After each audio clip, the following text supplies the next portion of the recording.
Hello, astronomy class. This is Garrett Robinson, and today I'm going to talk a little bit about Stonehenge, which I mostly picked just because I realize this is such a major world historical location, which I know absolutely nothing about. So I thought it would be cool to learn something about it. There's a picture which you can see, which you may have seen before of Stonehenge. This is not to be confused with Foamhenge, which is its life-size replica located just south of us in Virginia, which is just as good for profile pictures, which is generally why we travel the world these days anyway.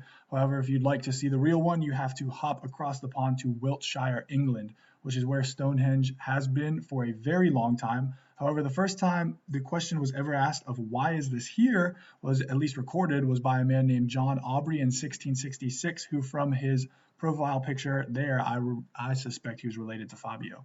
One of the first questions asked with Stonehenge, though, was, of course, who made this, who put it there?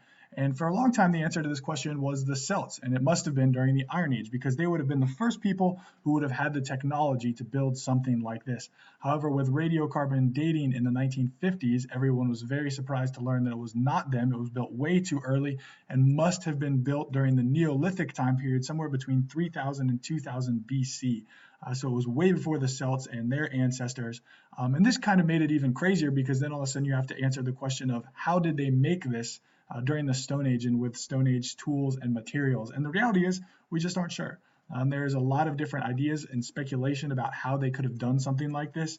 Some of the things put forward have been giant wicker baskets, which they would have carried these stones in. Some people believe they used ball bearings, not the ones on your car, but essentially giant rolling stones, which they would have rolled the blocks across to transport them.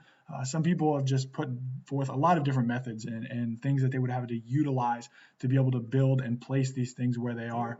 Some people have said there would have been no way to move them across land and they must have put them across water. Some people think people couldn't have done it at all and it must have been glaciers that pushed them south.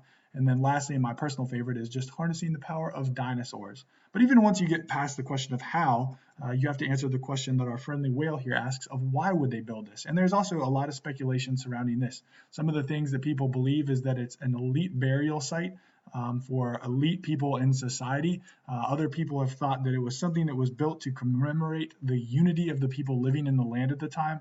Some people have thought that there has been medicinal purposes and healing that has gone on at these sites. The one guy from History Channel, of course, thinks that it was an alien landing ground.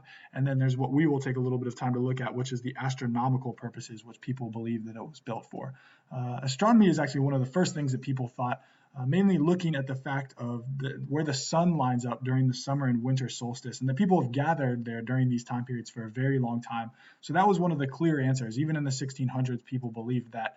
But once time moved on, and especially in the 1960s, people really looked at it and started to make some stronger connections. There's one scientist who, using the power of computers in the 1960s, which was still very new, was able to point out 12 different specific solar alignments that happened because of the stones and where the stones are set up. Some of the stones are speculated to actually represent the visible planets that were there at the time when this was built. The horseshoe, which you can see in the diagram on the left there, actually is able to predict the lunar eclipses which take place and is used for that. So a lot of times people just look at this and see a giant solar calendar, which is very cool, and it is actually able to track the cycle of the sun and of the moon and of lots of other things which they're still learning about. So that's just one of the theories, but it has a lot of strong evidence to back that up. So hopefully in this you've learned a little bit something. Maybe it even makes you want to go visit Stonehenge, which would be awesome. But at the same time, you can always just go visit Foamhenge too.